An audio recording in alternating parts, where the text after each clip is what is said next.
Taste the Daily.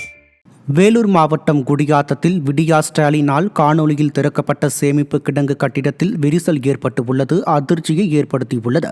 வேளாண்மை விற்பனை மற்றும் வேளாண் வணிகத்துறை சார்பில் 1000 மெட்ரிக் டன் கொள்ளளவு கொண்ட சேமிப்பு கிடங்கை காணொலி மூலம் விடியா ஸ்டாலின் திறந்து வைத்தார். இந்நிலையில் இக்கட்டிடத்தின் பல்வேறு பகுதிகளில் விரிசல் ஏற்பட்டுள்ளது விவசாயிகள் மத்தியில் பெரும் அச்சத்தையும் அதிருப்தியையும் ஏற்படுத்தியுள்ளது.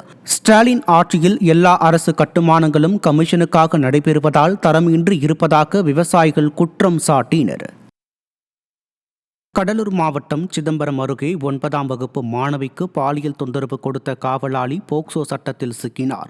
சிதம்பரநாதன்பேட்டை கிராமத்தைச் சேர்ந்த 55 வயதான ஆறுமுகம் பள்ளிப்பேட்டை பகுதியில் உள்ள கார்டனில் காவலாளியாக பணியாற்றி வந்தார்.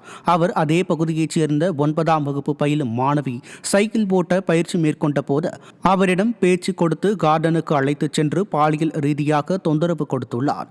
இதுகுறித்து சிறுமியின் தாய் கொடுத்த புகாரின் பேரில் காவலாளி ஆறுமுகம் போக்சோ சட்டத்தின் கீழ் பிடிபட்டார். தமிழகத்தில் பள்ளி சிறுமிகளின் பாதுகாப்பு நாளுக்கு நாள் கேள்விக்குறியாகி வரும் நிலையில் அலங்கோல ஸ்டாலின் மாடல் ஆழ்ந்த தியானத்தில் இருப்பதாக பெற்றோர் குற்றம் சாட்டுகின்றனர்.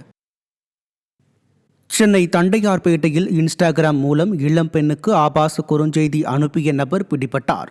தண்டையார்பேட்டையில் வசித்து வரும் 21 வயது பெண்ணிற்கு கடந்த ஆண்டு ஆகஸ்ட் மாதம் இன்ஸ்டாகிராமில் ஆபாச குறுஞ்செய்தி வந்துள்ளது. இந்நிலையில் அந்த இன்ஸ்டாகிராம் ஐடியை பிளாக் செய்த நிலையில் மீண்டும் அதே ஆண்டு நவம்பர் மாதம் அருவருக்கத்தக்க வகையில் குறுஞ்செய்தி வந்துள்ளது. இதுகுறித்து இளம்பெண் அளித்த புகாரின் பேரில் கொடுங்கையூரைச் சேர்ந்த திவாகர் என்பவர் பிடிபட்டார். தமிழகத்தில் அப்பாவி பெண்கள் பாலியல் அத்துமீறல்களால் அஞ்சி நடுங்கும் நிலையில் அப்பா ஸ்டாலின் அரசோ தேர்தலை கண்டு அஞ்சி நடுங்கி வருவதாக மக்கள் விமர்சிக்கின்றனர்.